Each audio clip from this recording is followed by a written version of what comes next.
बिस्मिल्लाहिर्रहमानिर्रहीम। अस्सलाम वालेकुम नाज़रीन, आप यूट्यूब चैनल देख रहे हैं, मैं इमरान खान हूँ। नाज़रीन, रोला बहुत ज़्यादा पड़ गया है जो पंजाब के अंदर एक नया बिल लाया जा रहा है। इस बिल को क्या नाम दिया जाए? मेरे ख्याल में जो सबसे मुनासिब नाम है, क्योंकि आने वाले दिनों में ये बिल बहुत बदनाम होने वाला है और ये नेक नीयती से तो हो ही नहीं सकता। हुकूमत के जो हमायती थे, जो हुकूमत के साथ खड़े थे, जो मरीम नवाज़ या नवाज शरीफ के लिए थोड़ा बहुत नरम गोशा रखते थे, वो लोग भी परेशान हो गए हैं कि यार ये किस किस्म का बिल ये लोग लेकर आ गए।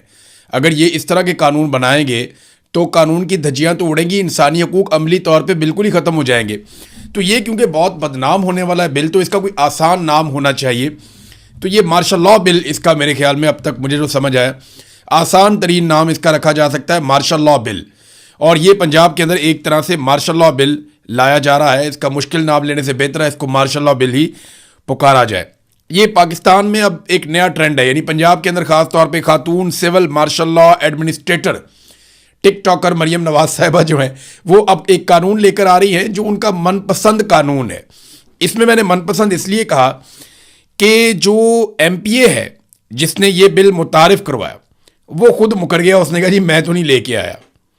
यानी ताज़ा अपडेट इसमें यह है कि नून लीगी एमपीए खालिद रांझा, जिनके बारे में कहा जाता है कि वो ये बिल लेकर आए, उन्होंने कहा ये बिल उनका नहीं है बल्कि पंजाब हुकूमत का बिल है और ये कानून वज़ीर आला पंजाब मरीम नवाज की मुशावरत से लाया गया है। और जो स्पीकर है वो कह रहे हैं जी मुझे तो आगाही नहीं किया गया। यानी पीका का जो कानून है वो भी PMLN लेकर आई थी नवाज शरीफ के दौरे हुकूमत में, शहबाज शरीफ के दौरे हुकूमत में, इमरान खान साहब के दौर में इस पर काम होने लगा था। और उस दौर में मैंने कहा था कि सख्त कवानीन ज़रूर बनाएं लेकिन सबके लिए बनाएं। और फिर सारे सहाफ़ी निकल आए, बड़ा एहतजाज किया गया। अब ये उससे भी घटिया नौइयत का एक अजीब व गरीब किस्म का काला कानून मार्शल लॉ बिल वो लाया जा रहा है। और मार्शल लॉ बिल के अंदर क्या होगा इसकी तफसीलात मैंने आपको पहले बताई। कुछ चीज़ें मैं आपको ये बताता हूँ। एक तो जनाब MPA साहब मुकर गए, वो कहते जी मेरा नहीं है, तो ये आप रिकॉर्ड के ऊपर रख लें कि ये बिल जो है मरीम नवाज साहिबा का बिल है, मरीम नवाज साहिबा का पसंदीदा बिल है, वो खुद इसको लेकर आ रही हैं। इससे आपको अंदाज़ा हो जाना चाहिए कि ये ख़ानदान किस कदर फाशिस्ट रवैया रखता है। अब आ जाए स्पीकर पंजाब असेंबली मलक मोहम्मद अहमद खान। देखें, जो भी कमेटियों के अंदर बिल जाते हैं ना, या कानून पास होने के लिए जाते हैं, उनके बारे में स्पीकर को ज़रूर पता होता है। लेकिन यहाँ पे स्पीकर पंजाब असेंबली मलक मोहम्मद अहमद खान का Punjab control of habitual offenders bill 2026 से लाइल्मी का इजहार। अब वो कहते हैं जी जब ये बिल ऐवान में पेश हुआ तो मुझे क्यों नहीं बताया गया, बिल पर लाइल्मी पर सख्त एक्शन लूंगा। अंग्रेज दौर का नौ आबादियाती कानून जो है, निज़ाम का जो कानून है वो मुमकिन नहीं है, मलक अहमद खान कह रहा है। मलक अहमद खान कौन है? जनरल बाजवा का बहुत करीबी आदमी, रिजीम चेंज ऑपरेशन के मरकजी किरदारों में से एक। जनरल बाजवा और उनके रिश्तेदारों से बेहतरीन ताल्लुकात बनाकर शरीफ खानदान के लिए रास्ते निकालने वाला मलक अहमद खान। मलक अहमद खान वही हैं जिनके भाई के ऊपर मनी लॉन्ड्रिंग के बड़े सीरियस एलिगेशन थे और उनके ऊपर मुकदमात भी बने थे, लेकिन बाद में अचानक से उनके लिए नरमी हो जाती है जब मलक अहमद खान साहब के जनरल बाजवा साहब अच्छे ताल्लुकात बन जाते हैं। तो नाज़रीन, अब सवाल ये पैदा होता है कि क्या स्पीकर की मंजूरी के बगैर ये बिल कमेटी से मंजूर कराया गया? यानी ये बहुत अजीब बात है ना कि स्पीकर को पता ही नहीं है, बारों बार काम हो रहे हैं। तो हर चीज़ मरीम नवाज के कंट्रोल में है, या जो लोग मरीम नवाज को रिमोट कंट्रोल से कंट्रोल कर रहे हैं, या वो चीज़ उनके कंट्रोल में है। अब देखें ना, मरीम नवाज की सियासी तौर पे तो कोई पहचान नहीं है, सिर्फ उनका वालिद एक वज़ीर आज़म रहा है, वज़ीर आला रहा है। अपनी सियासी हैसियत उनकी कुछ नहीं है, ना उनकी सियासी सोच है, ना उनके पास जो उनकी कैबिनेट में करीबी उनकी सहेलियां हैं उनमें से किसी की सियासी सोच नहीं है। आप अंदाज़ा करें ना, वो जो वज़ीर तालीम जिस आदमी को रखा हुआ है, अब जिस लेवल का वज़ीर तालीम है उस लेवल को देख के आपको अंदाज़ा हो जाना चाहिए कि इनकी टोटल कैपेसिटी क्या है। यानी जिस हुकूमत का, जिस कैबिनेट का वज़ीर तालीम इस लेवल का आदमी हो, आपने शक्ल देखी है उसकी, आपने काम भी उसके सुने, आप उसकी तहरीरें भी पढ़ते रहते हैं, उसके बयानात भी सुनते रहते हैं, बंदा सर पकड़ के बैठ जाता है कि ना सर है ना पाँव है। तो जिनका वज़ीर तालीम इस नौइयत का होगा, जिनकी इंफॉर्मेशन मिनिस्टर को देख लें, बाकी मिनिस्टर्स को आप देख लें, तो आपको उनकी ज़हनी हालत का पता चल जाएगा। तो इनका कोई तजुर्बा तो है नहीं सियासत में, बेचारे बिल्कुल सियासत से नाबल्द हैं। तो इनको लिखकर जो चीज़ दी जाती है ये समझते हैं वही ठीक है, जो इनको ब्रीफिंग दे दी जाती है ये पागल हो जाते हैं, उसके ऊपर पता नहीं कितना बड़ा काम हो गया। लेकिन जो आदमी थोड़ी सी भी सियासत को समझता है, या जिस सहाफ़ी को थोड़ी बहुत भी समझ है, वो सर पकड़ के बैठ गया कि ये इन्होंने किया क्या, ये किस लेवल का कानून ये लोग लेकर आ गए हैं। पूरा निज़ाम हिल गया है कि भाई अब क्या करना चाह रहे हैं, क्या आप पाकिस्तान को शुमाली कोरिया से भी बदतरीन कोई जगह बनाना चाहते हैं? क्या आप डिक्टेटरशिप से भी आगे किसी जगह पे जाना चाहते हैं? जनाब एमपीए मुकर गया, कहता जी मेरा नहीं है, मरियम नवाज का है। मरियम नवाज ने खुद बनाया था पंजाब हुकूमत का, मैं कल्ला नहीं हैगा। और जो मलिक अहमद खान साहब है वो कहते जी मुझे तो पता ही नहीं था इसके बारे में। ये चीज़ भी हो रही है यानी। और इसको जो है वो जोड़ा गया अंग्रेज दौर का नौ आबादियाती निज़ाम। ये उस तरह का एक कानून है जो ये लाया जा रहा है पंजाब के अंदर। अब इसके ऊपर ना लोग अलग अलग राय दे रहे हैं। जो बहुत करीबी लोग हैं पीएमएलएन के, नवाज शरीफ के, मरियम नवाज के, वो लोग भी बेचारे बोलना शुरू हो गए। यानी वो सहाफ़ी जिन्होंने बहुत सपोर्ट किया वो बेचारे भी बोल रहे हैं कि यार ये क्या मुसीबत है। अब यहाँ पे जो है वो नजम सेठी का स्टेटमेंट बहुत इंटरेस्टिंग है। वो ये कहते हैं कि आज ये हुकूमत में बैठे हुए हैं, कल ये अपोजिशन में इन्होंने जाना ही जाना है, तो फिर की करोगे तुसी? यानी उन्होंने पंजाबी में उन्होंने पूछा, फिर एक नज़म भी उनको सुना दी। तो उन्होंने कहा मुस्लिम लीग नून को ये बात समझ आ जानी चाहिए, ये पहले भी मुश्किल हालात से गुजरे हैं और ये फिर भी गुजरेंगे। तो तारीख बड़ी जालिम होती है। यही सारे कवानीन जो है ना, चाहे ये पीका है, चाहे ये टीका है, ये जो भी है ना, इनके ऊपर ही लगने। ये मार्शल लॉ बिल भी इनके ऊपर ही लगना है।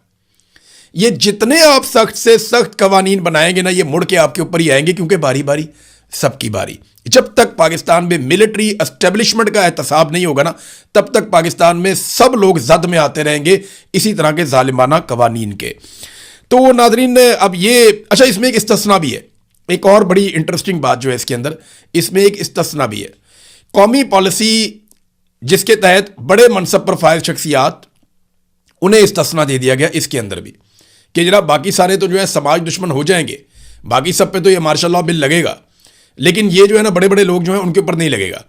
इस तरह जो पंजाब में तैयार किया गया जो नया कानून है, इसके तहत भी हुकूमत और अहलकारों को गुड फेथ में इससे इस्तिस्ना होगा और इनके खिलाफ कोई कानूनी कार्रवाई नहीं हो सकेगी। आप अंदाजा करें, आम आदमी की मंजी ठोक दो, अपोजिशन की ऐसी तैसी कर दो, गरीब आदमी को रगड़ा लगा दो, कोई सोशल मीडिया पे नौजवान आवाज उठाए तो उसका पूरा घर तोड़ दो, जो मर्जी उसके साथ करो। लेकिन जब कोई सरकारी मुलाजिम करे या हुकूमत करे तो आपके जी गुड फेथ में किया है। यानी वो एक ताड़ा कुत्ता टॉमी ते साड़ा कुत्ता कुत्ता, ये एक मिसाल थी, आपको याद होगी। थोड़ा अरसा पहले अली अमीन गंडापुर ने भी एक मिसाल दी थी कि हम नाचें तो ये और तुम नाचो तो वो। तो हर एक की तरह की अपनी अपनी ज़ुबानों में, पश्तो में अलग है, अंग्रेज़ी में अलग है, उर्दू में अलग है, तो बहुत सारी मिसालें बनी हुई हैं। तो मैं हैरान होता हूँ कि ये सबके लिए अलग अलग कानून कैसे बना सकते हैं। एक मुल्क के अंदर अलग अलग कानून तो नहीं होते कि हुकूमती आदमी अगर ये गंद मारेगा तो उसको माफ़ है, आप ये सोचेंगे गुड फेथ है, यार कोई अच्छा सोच के ही कहा होगा। लेकिन कोई और आदमी अगर कोई सही बात भी कहेगा, इसने ज़रूर बुरा सोचा होगा। अब ये नीयतों का फैसला करना शुरू हो जाएंगे। अपनी अदालतें खुद लगाएंगे, जजेस नहीं लगाएंगे, इनके अपने सरकारी मुलाजिम अदालतें लगाएंगे, अपनी अदालतें खुद लगाएंगे, खुद ही फैसले सुनाएंगे और खुद ही उस पर अमल दरामद भी करवाएंगे। ये पाकिस्तान के अंदर ख़ासतौर पर पंजाब में करने जा रहे हैं। मियाँ दाऊद साहब हैं एक वकील, और उन्होंने, मियाँ दाऊद एडवोकेट ने इसकी चंद चीज़ें हाईलाइट की हैं। और जो चीज़ें उन्होंने हाईलाइट की हैं ना, वो 13 आर्टिकल हैं आइन के। आइन पाकिस्तान के 13 ऐसे आर्टिकल हैं जो बुनियादी हकूक़ से मुताल्लिक हैं, उनकी खिलाफ वर्जी कर रहा है ये मार्शल लॉ बिल। तो मियाँ दाऊद एडवोकेट के मुताबिक आइन का आर्टिकल 4 यानी मुसावी कानूनी हक, वो छिन जाता है इससे। आर्टिकल 9 जिंदगी और आज़ादी का हक छिन जाता है। आर्टिकल 10 गैर कानूनी गिरफ्तारी और नज़रबंदी से तहफ़्फ़ुज़, ये भी छिन जाता है। आर्टिकल 10A फेयर ट्रायल का हक भी चला जाता है। आर्टिकल 13 दोहरी सज़ा हो जाती है इसमें। आर्टिकल 14 इज़्ज़त नफ्स का तहफ़्फ़ुज़ नहीं रहता। आर्टिकल 15 नकलो हरकत की आज़ादी नहीं रहती। आर्टिकल 16 इकट्ठे होने की आज़ादी नहीं रहती। आर्टिकल 17 सियासी सरगर्मियों की आज़ादी नहीं रहती। आर्टिकल 18 कारोबार की आज़ादी नहीं रहती। आर्टिकल 19 इजहार राय की आज़ादी ख़त्म। आर्टिकल 23 और 24 जायदाद खरीदने इस्तेमाल करने का हक ख़त्म, क्योंकि ज़ब्ती हो जाना सारा कुछ। और इसके अलावा भी वो ये बताते हैं कि आइन के आर्टिकल 175 सब आर्टिकल 3 अदलिया और इंतजामिया को अलग करना की भी खिलाफ वर्जी है। अब नाजरीन, इस तरीके से ये आइन को पामाल करने जा रहे हैं एक मार्शल लॉ बिल लाकर। देखिए इसमें होगा क्या। आपकी अगर शक्ल पसंद नहीं है ना मरियम नवाज को या नवाज शरीफ को, कैप्टन सफदर के बेटे को, या मरियम नवाज की किसी बेटी को, रिश्तेदार को, दामाद को, कोई आसपास जानने वाला, इसाक डार को, इसाक डार के बच्चों को, या किसी को भी, किसी वजीर को, किसी वजीर के बच्चे को, किसी जज को, किसी जज के बच्चे को, उसके रिश्तेदार को, किसी ब्यूरोक्रेट को, उसके किसी बच्चे को, किसी SHO को, उसके किसी रिश्तेदार को, आपकी शक्ल पसंद नहीं है, वो आपके खिलाफ एक दरखास्त डाल देगा और हल्की सी सिफारिश करवा देगा। उसके बाद आपके साथ क्या होगा? आपके बैंक अकाउंट बंद, आपकी जायदादें जब्त, आपका मोबाइल फ़ोन ले लेंगे, आपका जो है वो बंद कर देंगे आपके मोबाइल्स, आपका इंटरनेट का इस्तेमाल यानी आप कुछ भी सोशल मीडिया के ऊपर अपलोड नहीं कर सकेंगे, आपको वहाँ पे भी कंट्रोल कर दिया जाएगा। डिजिटल निगरानी में आपको डाल देंगे, आपके जिस्म के साथ एक डिवाइस लगा सकते हैं। और ये तो ग्वांतानामो पे भी, वहाँ पे भी इस किस्म के जुल्म जब अमेरिका ने किए थे तो अमेरिका को पीछे हटना पड़ गया था कि जनाब कैदियों के जिस्मों में चिपें लगा दी जाएं, इनको ट्रैक किया जाए। तो वो ट्रैक करेंगे जनाब कि ये इसके साथ ये डिवाइस हमने लगा दी है, तो ये डिवाइस जो है अगर ये उतारा या इसने कुछ किया तो इसको फिर 3 साल के लिए हम जेल में डाल देंगे। तो जनाब अजीबो गरीब किस्म की चीज़ें आपके साथ की जाएंगी, अमली तौर पर आपकी ज़िंदगी ख़त्म हो जाएगी। यानी आप ट्रैवल नहीं कर सकेंगे अपनी मर्जी से, वो आप पे रिस्ट्रिक्शन लगा देंगे कि आप यहाँ तक जा सकते हैं, यहाँ से आगे नहीं जा सकते। वो कंप्यूटर के ऊपर बैठ के आपको देख रहे होंगे कि इस बंदे को हमने सिर्फ बाजार तक जाने की इजाज़त दी थी, तो ये परले बाजार में क्यों चला गया, यहाँ मेडिकल स्टोर बंद था तो उधर क्यों चला गया। ये होता है और ये करेंगे, आप देखिएगा मार्शल लॉ में ऐसे ही होता है। तो ये चीज़ें इस तरफ लेकर जा रहे हैं और आपको ज़्यादा हैरान होने की ज़रूरत नहीं है, क्योंकि इनकी यही सोच है। नवाज शरीफ भी बनना चाहता था अमीरुल मोमिनीन, जब परवेज़ मुशर्रफ ने बाद में मार्शल लॉ लगा दिया था। एक तो अमीरुल मोमिनीन नवाज शरीफ बन जाता, वो भी वही होना था कौम के साथ। परवेज़ मुशर्रफ ने मार्शल लॉ लगा के भी वही कर दिया कौम के साथ। तो फ़ौज कभी भी किसी मसले का हल नहीं होती। मसले का हल होता है साफ और शफाफ इलेक्शन। कौम फैसला करे कि किसने रहना है और किसने नहीं रहना। बहरहाल कौम को तो कभी फैसला ये लोग करने नहीं देते। बहरहाल आइन की खिलाफ वर्जी करते हुए अब एक मार्शल लॉ बिल जो है उसकी तैयारी अगले मराहिल में जा रही है। रोक सकते हो तो रोक लो, अगर नहीं रोकोगे तो मैंने पहले भी कहा, मैं अब भी कहता हूं कि बारी बारी सबकी बारी। एक बात और जो नजम सेठी ने की बड़ी इंटरेस्टिंग है, उन्होंने ये बताया कि जनाब ये आ क्यों रहा है। उसकी वजह यह है कि हुकूमत एक तरह से ये तस्लीम कर रही है कि पाकिस्तान तहरीक इंसाफ का जोर नहीं टूटा अभी तक। ये मैं मदर अब्बास साहब को सुन रहा था और भी बहुत सारे सीनियर तजियाकार हैं। देखिए ना, मैं कहूँगा तो मेरा तो थोड़ा सा इस एस्टेब्लिशमेंट के साथ फड्डा है। जो मौजूदा पाकिस्तान में एस्टेब्लिशमेंट है इसके साथ मेरा फड्डा है। इन्होंने मेरे साथ बहुत जुल्म किया, मेरे से मेरा मुल्क छीन लिया, मेरी आज़ादी छीन ली, मेरे से मेरे बहुत सारे हुकूक छीन लिए, मुझे बहुत तकलीफ़ दी इन्होंने। तो मेरा तो इनके साथ एक फड्डा है। अगर मैं बात करूँगा तो बाज़ औक़ात आपको लगेगा कि शायद यार ये गुस्से में भी है। हालांकि मैं बहुत कोशिश करता हूँ अपने ऊपर कंट्रोल रखने की और मैं गुस्से से दूर रहकर अपना काम करता हूँ। लेकिन अब बहुत सीनियर लोग जो मीडिया में हैं वो ये कहना शुरू हो गए हैं कि पीटीआई का जोर नहीं टूटा इनसे, इन्होंने सब कुछ करके देख लिया और ये कोई ऐसा पॉलिटिकल बयानिया बनाने में कामयाब नहीं हुए जिससे ये पाकिस्तान तहरीक इंसाफ को कमज़ोर कर सकें या उनके वोट बैंक को हिला सकें। हाँ, इन्होंने ऑप्टिक्स ज़रूर क्रिएट कर दिए, जाली इलेक्शन ज़रूर जीत लिए, लेकिन जब भी कभी लोगों को मौका मिलेगा फ्री एंड फेयर इलेक्शन में लोग बड़े पैमाने पर निकल कर उसी तरह पाकिस्तान तहरीक इंसाफ को वोट डाल लेंगे। और ये बात पाकिस्तान की मिलिट्री एस्टेब्लिशमेंट और सारे जानते हैं। तो अभी जनाब एक और इलेक्शन आ रहा है कि बल्दियाती इलेक्शन पंजाब के अंदर, तो उससे भी इन्हें खौफ है कि वहाँ पे लोग निकलेंगे और पाकिस्तान तहरीक इंसाफ को वोट डालेंगे। अगर एक इलेक्शन भी पाकिस्तान की मिलिट्री एस्टेब्लिशमेंट ने पब्लिक पे छोड़ दिया और इलेक्शन कमीशन के ऊपर दबाव ना डाला जाली फार्म 47 के लिए, तो पूरी की पूरी PMLN, उनकी लीडरशिप नवाज शरीफ से लेकर नीचे तक सारे के सारे बुरी तरह एक्सपोज हो जाएंगे, जैसे 2024 में 8 फरवरी के इलेक्शन में ये लोग एक्सपोज हो गए थे। नादरीन, अब सुहेल अफरीदी साहब ने एक स्टेटमेंट दिया है और एक सख्त स्टेटमेंट है उनकी तरफ से, क्योंकि 5 अगस्त करीब आ रही है।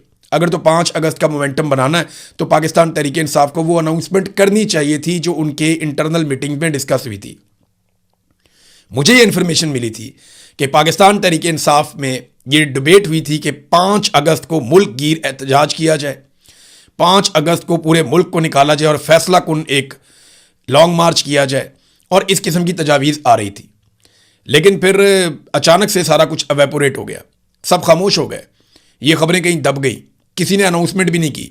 मेरे ख्याल में आखिरी दिनों में अनाउंसमेंट करेंगे, चंद दिन पहले, जब तैयारी का वक्त नहीं बचेगा। अगर आप ज़्यादा देर तक कोशिश करें, ज़्यादा देर तक तैयारी करें, उसका मोमेंटम बिल्ड करें, तो एक बेहतर एहतजाज या लॉन्ग मार्च हो सकता है। लेकिन अगर आप कहें जी मैंने फ़ौरन करना है, तो फिर तो वो नहीं होता ना, फिर तो जैसे एस्टेब्लिशमेंट चाहती है फिर उसी तरह का होता है। बहरहाल सुहेल अफरीदी ने कहा कि सिक्योरिटी फोर्सेज को पैगाम देता हूं, एहतजाज हर सूरत होगा, गोली चली तो पहला सीना मेरा होगा। वैसे अली अमीन गड्डापुर ने भी यही कहा था, सुहेल अफरीदी साहब ने भी उसी तरह का स्टेटमेंट दिया है। जो होगा वो फिर हम देखेंगे। सुहेल अफरीदी ने कहा कि सिक्योरिटी फोर्सेज को पैगाम देते हैं, इमरान खान से मुलाकात के लिए हमें एहतजाज करना है। अगर किसी ने मुजाहिरीन पर गोली चलाई तो वो बेगैरत होगा, और जो गोली चलाने का कहेगा वो भी बेगैरत होगा। ये भी उन्होंने जनाब बेगैरत कहना शुरू कर दिया। फिर उसके बाद उन्होंने अपने कुछ तरक्याती मंसूबे और चीज़ों के बारे में बताया। लेकिन सुहेल अफरीदी ने ये नहीं बताया कि ये जो सवाब दीदी फ़ंड है, इसके बारे में जो एयरवाई ने खबर छापी वो खबर ठीक है या गलत है। क्योंकि उस खबर के मुताबिक सवाब दीदी फ़ंड को लगभग 60-100% से ज़्यादा बढ़ा दिया गया है। हालांकि इमरान खान साहब ने कहा था कि सवाब दीदी फ़ंड जो हैं वो सिफर होंगे, वो नहीं होंगे। बहरहाल ये सुहेल अफरीदी ने कहा कि हम एहतजाज करेंगे मुलाकात के लिए और इमरान खान साहब से मिलने के लिए हम पूरा जोर लगाएंगे। मेरे ख्याल में अगर इन्होंने कोई कॉल दे दी 5 अगस्त की, तो उससे पहले शायद इमरान खान साहब से कोई एक आधी मुलाकात करवा दी जाए। तो अब मामला इमरान खान की रिहाई का नहीं है, अब मामला इमरान खान से मुलाकात करने का है। देखें, आसिम मुनीर साहब की एक बड़ी कामयाबी तो यह है कि पाकिस्तान तहरीक इंसाफ के ऊपर लोगों का एतमाद बहुत हद तक मुतज़लज़ल हो गया। अब हम ये बार बार सुनते हैं कि जनाब इमरान खान की फैमिली को कोई किरदार अदा करने दिया जाए जब तक कि इमरान खान साहब जेल से बाहर नहीं आ जाते। इसलिए कि वर्कर अब लीडरशिप से अब वो एनर्जी ले ही नहीं रहा। उसे लगता है कि जो सबसे मेन आदमी है इमरान खान, उसके लिए लीडरशिप काम नहीं कर रही और इमरान खान की फैमिली के अलावा शायद कोई वफादार बचा नहीं है। ये अब कारकुनों के अंदर सोच पैदा हो गई और अब ये मुतालबा भी आपको सोशल मीडिया पर नजर आता है। अच्छे खासे पाकिस्तान तहरीक इंसाफ के लीडर्स हैं जो कह रहे हैं कि इमरान खान साहब की फैमिली को आगे किया जाए और वो एहतजाज को लीड करें जब तक इमरान खान बाहर नहीं आ जाते। अब इस किस्म की बातें जो हैं वो इमरान खान साहब की पार्टी के अंदर से हो रही हैं और कारकुन इसके ऊपर बड़ा जोर भी दे रहे हैं। तो ये एस्टेब्लिशमेंट की एक कामयाबी है कि एक तो उन्होंने लीडरशिप को काफ़ी मुतनाज़ कर दिया और दूसरा उनकी कामयाबी ये है कि लीडरशिप के जो मुतालबात थे वो इमरान खान साहब की रिहाई, उनकी आज़ादी, उनके ऊपर जाली मुकदमात का खात्मा, मैंडेट की वापसी, इन चीज़ों से हटकर वो यहां तक आ गए कि जनाब इमरान खान साहब को अस्पताल ले जाएं और जनाब आप हमारी इमरान खान साहब से एक मुलाकात करवा दें। यानी वो मुतालबात जो एक पीक थी उनकी, वो बहुत ऊंचे लेवल के मुतालबात थे, वो अब बड़े निचले लेवल तक आ गए हैं और ये मिलिट्री एस्टेब्लिशमेंट ने अपने जुल्म के जरिए से किया है। और पाकिस्तान तहरीक इंसाफ की लीडरशिप एक एक कदम करके पीछे हटती रही मफाहमत के चक्कर में और आज अब वो वहां खड़े हैं कि वो कोई बड़ा मुतालबा भी नहीं कर रहे। नादरीन, अमेरिका और ईरान के मुज़ाकरात अब कतर में शुरू होने जा रहे हैं। ये एक बड़ी डेवलपमेंट है और इसमें जो खबर है मेरे पास वो ये है कि अमेरिका ने और ईरान ने एक दूसरे के ऊपर दोबारा से हमला किया और उसके बाद दोहा के अंदर अब मुज़ाकरात होंगे अमेरिका के और ईरान के, और ये बराह रास्त मुज़ाकरात होंगे और एक हॉटलाइन भी कायम की जाएगी अमेरिका की और ईरान की फोर्सेस के बीच में। यानी इन दोनों फौजों के बीच में एक हॉटलाइन कायम की जाएगी ताकि किसी भी हंगामी सूरत हाल में जवाबी हमला करने से पहले ये एक दूसरे से रब्ता करके पूछ लें कि जनाब ये काम आपने किया है या कोई तीसरा कर गया। तो ये एक अच्छी बात है, ये हो जाना चाहिए और ये कतर की तरफ से एक आइडिया है। इस पर अगर अमल दरामद होता है तो ये ज़रा बेहतर रहेगा, एक बड़ी लड़ाई से बचने में मददगार भी साबित होगा। दो चीज़ें हैं जहाँ पे सारी अटेंशन है। नंबर एक, ईरान का जो एटॉमिक प्रोग्राम है उसके ऊपर बात होगी और नंबर दो जो है वो आबना हुर्मुज़ को किस तरीके से और कैसे खोलना है उसके ऊपर भी, या खुला कैसे रखना है, उसका फ्यूचर क्या होगा, उसके ऊपर बातचीत होगी। बाकी तो सारे मामला ईरान के फ़ायदे के हैं। अमेरिका के नुक्ता नज़र से तो ये दो चीज़ें इंपॉर्टेंट हैं, बाकी ईरान के फ़ायदे की चीज़ें। बहरहाल मंगल से दोबारा ये बातचीत शुरू होने वाली है और आज इमरान खान साहब के 2 केसेस इस्लामाबाद हाई कोर्ट में लगे हुए हैं, जिनमें इमरान खान साहब की कैद तन्हाई के हवाले से अलीमा खानम और बुशरा बीबी की कैद तन्हाई के हवाले से उनकी बेटी ने केस किया हुआ है। तो आज देखते हैं कि उन केसेस का क्या बनता है इस्लामाबाद हाई कोर्ट में। वैसे तो अदालत से जो है वो 26वीं और 27वीं आईनी तरमीम के बाद किसी किस्म के इंसाफ की तवक्को नहीं है। नादरीन, समीदीन बलोच ये बलोच यकजहती कमेटी जो है उसकी एक मेंबर हैं और बहुत आवाज़ उठाती हैं बलोचों के हुकूक़ के लिए। इनके वालिद को जबरी तौर पे लापता हुए आज 17 साल हो गए। कितनी तकलीफ़ और कितना कर्ब है। मैं इनका एक इंटरव्यू सुन रहा था, उसमें इन्होंने मारंग बलोच को कहा कि देखो मारंग, तुम्हारे पास अपने बाप की कब्र है, मेरे पास तो अपने बाप की कब्र भी नहीं है। और वो ये कह रही थी हम तो सिर्फ इतना कहते हैं कि हमें हड्डियाँ ही लौटा दें, हमें गले सड़े जिस्म वापस कर दें, हमें लाशें वापस कर दें ताकि हम अपने प्यारों को रो तो सकें। अब इनके जो वालिद हैं उनको जबरी तौर पे लापता हुए 17 साल हो गए। 28 जून 2009 को उन्हें जबरी तौर पे लापता किया गया था। अब सवाल ये पैदा होता है कि अगर उन्होंने कोई गैर कानूनी काम किया या वो पाकिस्तान मुखालिफ सरगर्मियों में मुलव्विस थे या फ़र्ज़ कर लें कि वो कोई दहशतगर्द है, तो उसको अदालत के अंदर पेश किया जाना चाहिए था। इस तरह से जो जबरी तौर पे आप किसी को लापता करते हैं तो आप ना सिर्फ एक ख़ानदान बल्कि एक पूरे कबीले को अपने खिलाफ कर लेते हैं। अगर आप कानून के मुताबिक लाकर चीज़ों को साबित करें तो लोग सोचें भी कि जनाब कोई आदमी गलत करता है तो उसके साथ गलत होता है। लेकिन जब आप बगैर अदालत के एक अपना ही आप मावराए अदालत कार्रवाइयाँ शुरू कर देते हैं तो उसका नतीजा कभी भी अच्छा नहीं निकलता। अब तक के लिए इतना ही। अपना ख्याल रखिएगा, अपने इस चैनल का भी। अल्लाह हाफ़िज़।